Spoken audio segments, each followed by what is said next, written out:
Bom, então foi interessante que o último clipe acabou exatamente nesse último slide da sessão 3.18, né? E eu só queria comentar que, então, na aula síncrona, a gente vai falar sobre as relações do livro, tá? Talvez façamos algum exercício, alguma coisa assim, tá bom? São as equações 8.57 e 8.58 do livro, tá? Mas, enfim, com isso a gente termina essa sessão aqui de região de entrada, que é bem importante, tá, pessoal? E aí a gente passa para uma sessão que também é muito importante, que é essa sessão de cálculo de coeficiente de transferência de calor para escoamentos turbulentos, certo? Então, se eu tenho um número de Reynolds elevado, acima de 4.000, por exemplo, o escoamento provavelmente já vai ser turbulento, e aí nós temos expressões diferentes para calcular o coeficiente de transferência de calor. Tá? Não vai ser mais, por exemplo, se a gente tiver um tubo circular, 3,66 para a temperatura prescrita e 4,36 para fluxo de calor prescrito. Tá? Então, na região plenamente desenvolvida, né, que é dada por essa expressão aqui, né, o comprimento dela, ou seja, se a posição do tubo, se a posição axial for maior do que 10 diâmetros, né, basicamente isso, nós podemos considerar o escoamento como desenvolvido. E 10 diâmetros é pouca coisa, tá? Então, como a camada limite turbulenta cresce bem rápido, na espessura é elevada, então a região desenvolvida é atingida rapidamente, o que é bom para efeito de cálculo, tá? Para simplificar os cálculos. Então, nós podemos definir, calcular uma expressão inicial para o, o número de Nusselt no regime turbulento a partir da analogia de Chilton-Colburn. Tá? Lembra lá que a gente tinha, né? CF sobre 2 era igual a Stanton vezes Prandtl elevado a 2 terços. Né? E o que é o CF sobre 2? É o coeficiente de atrito, né? O coeficiente de atrito é o fator de atrito de Darcy dividido por 4. Então, se eu tenho CF sobre 2, eu tenho F sobre 8. Né? E o Stanton nada mais é do que Nusselt sobre Reynolds-Prandtl. Então, substituindo o Stanton aqui, me aparece o Nusselt, né? E aí usando uma expressão para o fator de atrito, né? E aqui foi usada, no nosso livro foi usada a expressão devido a esse autor aqui, Schlichting, nós podemos calcular uma expressão para o número de Nusselt. Tá?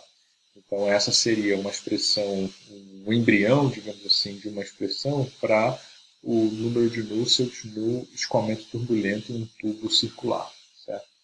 É claro que a partir desse resultado aí lá da década de 30, mais ou menos, outras correlações foram surgindo, década de 30 do século passado, né? Outras relações foram surgindo. Então, por exemplo, Ditus e Belton, em 1930, estenderam aquela relação, né, anterior para a seguinte expressão, tá?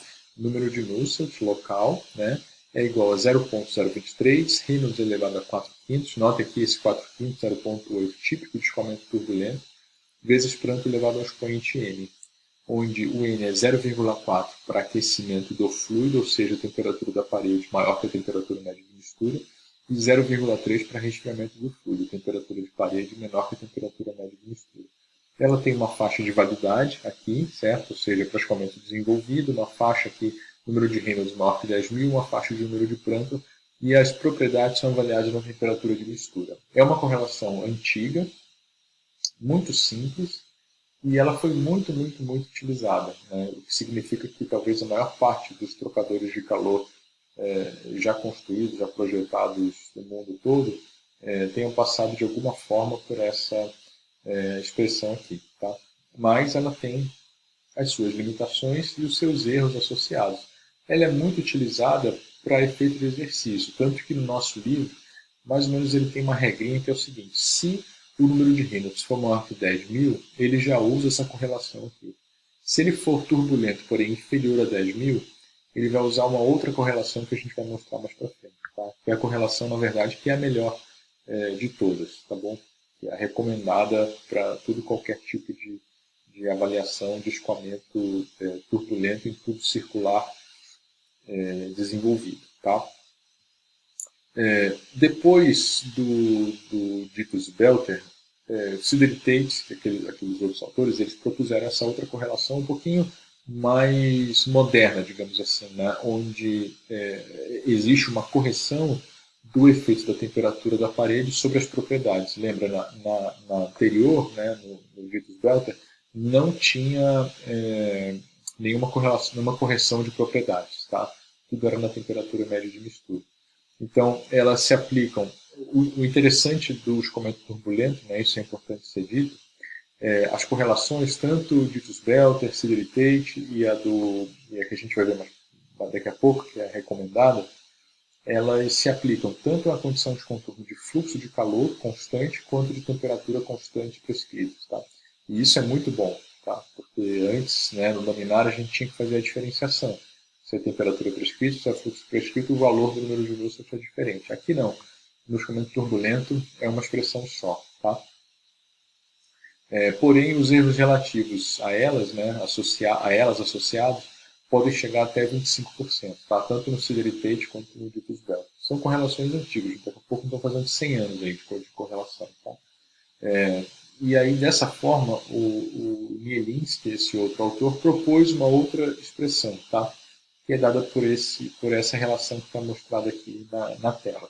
Eu tenho o fator de atrito de Petukov, né, que eu falei que ele ia voltar para nós aqui, sendo usado aqui. Aqui é o número de Reynolds, né, menos 1000 vezes Prandtl. Notem aqui ó, que o número de Reynolds ele pode ser usado, uma correlação, essa correlação vale para região de transição também. Tá? Então, desde que os comentários sejam não laminar, ela já pode ser usada. Tá? E ela pode parecer um pouco empírica, sim, mas ela tem uma base física bem interessante. Né? O nosso livro não chega a explorar essa base física, mas o livro do Linhart ele explora bastante essa base física da correlação. Mas isso fica mais como curiosidade. Tá? O que importa para nós é saber usá-la direitinho e como e quando ela deve ser usada. Tá? Notem que as propriedades são avaliadas na temperatura de mistura, tá bom? Para essa correlação aqui. Tá? Que é a correlação recomendada. Apesar, né, de ser muito raro a gente levar em consideração região de entrada e escoamento turbulento, né, existem metodologias para calcular esse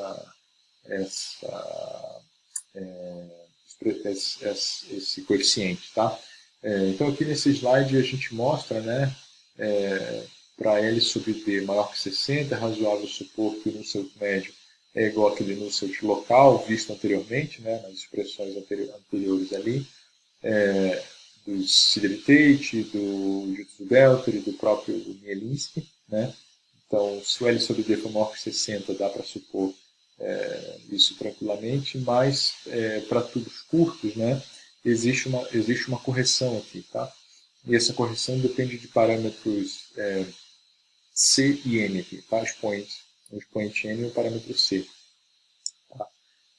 Mas, se não me engano, eu acho que não tem nenhum exercício que a gente explore isso daqui. Tá? Então acaba ficando mais como uma curiosidade. Existe sim a possibilidade de se calcular o número de Nusselt médio, levando em consideração uma região de entrada no regime turbulento, mas isso acaba não sendo muito encontrado aí nos nossos exercícios e na prática de uma maneira geral. Tá? Nós já estamos chegando no final aqui, né? Só tem umas poucas coisas para mostrar. Tá? E aí são realmente mais curiosidades. Expressões para número de Nusselt em metais líquidos, né? Para fluxo de calor constante e para temperatura superficial constante. Notem aqui as faixas de número de Prandtl, né? Eu vi inclusive que essa faixa aqui de número de Prandtl está errada aqui no livro. Ela é de 3 vezes 10 a menos 3 a 5 vezes 10 a menos 2. Isso aqui deve ter sido copiando e colando que ficou errado aqui, tá, pessoal? Mas nós temos pouquíssimos problemas envolvendo metais líquidos, é mais uma curiosidade também, tá? Agora, uma coisa que é muito importante aqui, né, e que vale a pena entrar em detalhes, é para outras geometrias, né? Canais que não são simplesmente circulares, mas de seção retangular, elipsoidal e triangular. Né? Para número de Reynolds maior do que 2.300, né, baseado no diâmetro hidráulico, dado por essa expressão aqui, a gente pode usar as correlações para tubo circular, então Vitus-Belter, Sidley-Tate e Nielinski, tanto faz, né, simplesmente respeitando o diâmetro hidráulico, né, usando o diâmetro hidráulico calculado dessa forma e o número de Nusselt calculado dessa forma aqui. Tá? Nesse aspecto, é mais simples do que para o escoamento laminar. O escoamento laminar, a gente já tinha relações diferentes dependendo da condição de contorno, né? Fluxo constante, temperatura constante prescrita, e ainda tinha aquela tabela com valores diferentes e tal, né? Então aqui não, aqui é mais simples, tá? Então certamente a gente vai fazer um ou outro problema envolvendo esse tipo de análise, tá? E, finalmente, canais anulares, né, onde as expressões para se calcular, por exemplo, o fluxo de calor na superfície interna e o fluxo de calor na superfície externa, são dados em função de um coeficiente de transferência de calor para cada superfície interna e externa, né, os quais são obtidos a partir de números de Nusselt específicos para superfície interna e superfície externa, o diâmetro hidráulico, né, 4 área de ação transversal sobre o perímetro, então para um canal anular ele é a diferença entre os diâmetros e a força motriz aqui, a diferença de temperaturas, ela é, claro, respectiva à superfície de interesse. Né? Então, se é a temperatura se é a superfície interna, é a temperatura TSI da superfície interna menos a temperatura média de mistura. Né?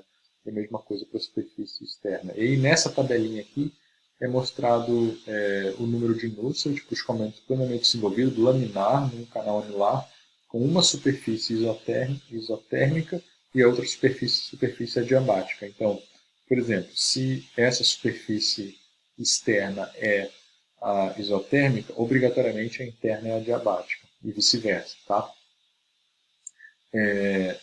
E notem aqui, para DI sobre DO igual a zero, significa que isso aqui é o canal circular. Então, o número de Nusselt, obviamente, é o 3,66 na superfície externa, que é a única existente. Tá? E quando esse diâmetro interno sobre diâmetro interno sobre diâmetro externo, ele vai para a unidade, né, e tende a unidade, significa que eu tenho um canal de placas paralelas. Tá? E aí é o mesmo valor, obviamente, do número de Nusselt para cada superfície. Tá bem? Então, com isso, a gente termina esse capítulo, né, o capítulo 3, que trata de escoamentos internos. É um capítulo importante, eu pretendo fazer muitos exercícios sobre esse capítulo. E recomendo que vocês façam exercício também e se preparem aí, porque essa matéria é importante, eu costumo cobrar mais ela. Tá bem, pessoal? Então, com isso a gente fecha, né, o nosso capítulo e já na sequência partimos para o capítulo de convecção natural, tá bem?